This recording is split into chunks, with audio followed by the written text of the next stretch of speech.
Yo, what up? It's me, Nails here, and I have another book recommendation video review for you of a new favorite Western novel of mine, Butcher's Crossing by John Williams. 1960, relatively quick read, about 270 pages. Okay, so found this book on some best American Western recommended reading lists, but knew virtually nothing about it.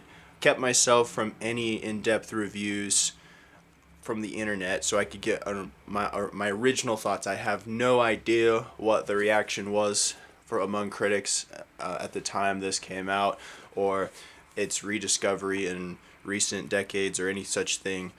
So you are getting my super important intellectual, original, non-biased opinion. So people like me can tell you what to think, because that's what you don't know you need. You need me. Anyway, so that's obviously a stupid joke. Butcher's Crossing is a story of, in the 1870s, a young, naive college dropout guy in his early 20s, whose name is Will Andrews, I think, and he has this just spirit of adventure and this yearning, like his spirit is just called to the frontier, to the west, hearing romantic stories.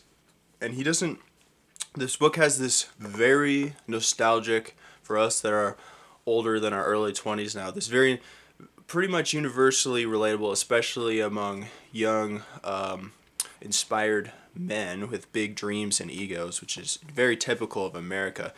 That is so realistically rendered, this coming of age background element where you feel like there's this sense of something out there that's beckoning you, like this opportunity, some difficult task that you maybe want to prove yourself. It might be a church mission, or a war effort, or finding intellectual insights in a university, or people you've yet to meet that you feel like there's relationships that you're going to do, or great things you want to attach yourself to. It might be something in the arts, it might be something political.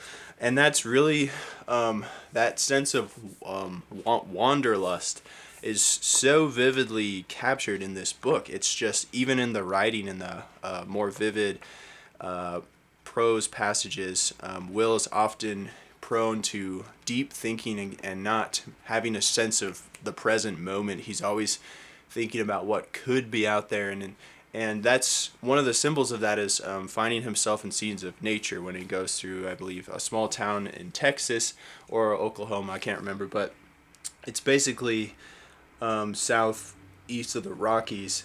And so eventually, not really knowing entirely what he's looking for or what he wants to do, and having a small fortune, he finds some experienced hunters, and basically decides to go hunt buffalo based on a legend of an aging, insecure, obsessive hunter that's sort of like a mentor for him in this new environment that he's not really experienced with, an opportunist, knowing that he's got money, and sells him on this legend of this valley in the Colorado Rocky Mountains that's pretty much no one's ever been to before. It's still part of the frontier where essentially the white man hasn't come and spoiled yet.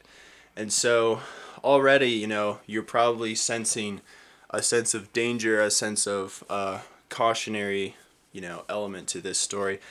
And what can I say? I don't want to give anything away, because it is definitely an adventure, but it's not the sort of adventure you would expect, and it's not exactly what I expected. It keeps you guessing, it strings you along, has that classic pulp sensation entertainment based appeal of what happens next, which is really sold well in this story, because the author understands the realistic details. It sounds like it's coming from a place of experience, especially the meticulous and often tedious, but I love that for being realistic, descriptions of, how to hunt, and the supplies and the camping and all these little things that, don't make it the deepest intellectual commentary. And so the most of the meaning is going to, in a good way, come from the self-interpreted analysis of the symbols of the plot itself and the story itself, which I notice has a lot of sort of afterburn. Like it sticks with you in hindsight the more you think at it. At first, you might not think much of the story.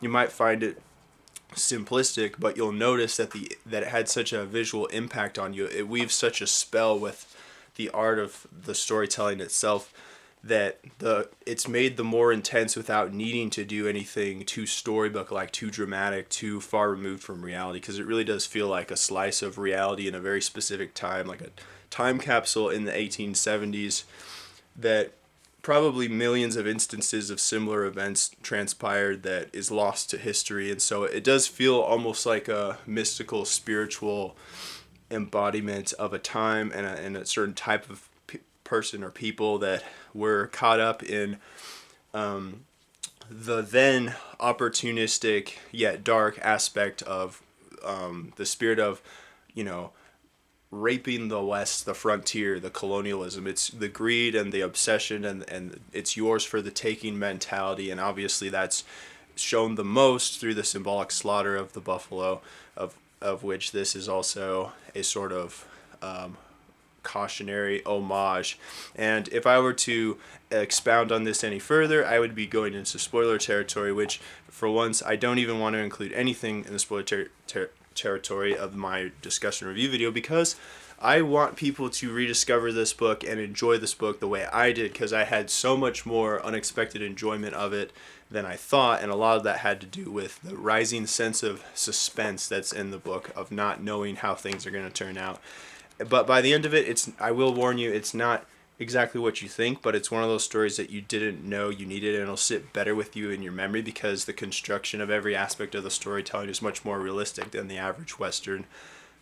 At least that's how I felt about it. So for being true to its genre and offering me something both familiar and simultaneously unexpected, original, and challenging, I have to give this a 10 out of 10. This is probably one of my favorite Westerns now. It's a simple story, but it's really, really good. I highly recommend Butcher's Crossing by John Williams. Please send me your recommendations of similar works across any genre. It's not constricted to Westerns, but yes, this is a great adventure story, and nature and the visuals in your mind and the poetic description, the contemplating things that are so nostalgic and familiar with that coming of age elements, and learning a hard lesson by confronting the reality of what it means to be human and mortal and while going through challenges is probably the greatest takeaway that'll stick with you probably for the rest of your life if you read this book. And I do recommend, if you read this book, to go slow and take your time and eliminate distractions and really get in the zone, because it is really immersive like that, and it's a cut above the rest in terms of the artistic aspects of most Westerns that I've seen so far, and the high fidelity, I guess you could say, it's a result of appreciation for nature and the heavier, harder, harsher side of nature that makes it so well rendered and familiar and believable that will probably make you want to go hiking or something. So hell yeah, great book, Butcher's Crossing, highly recommend.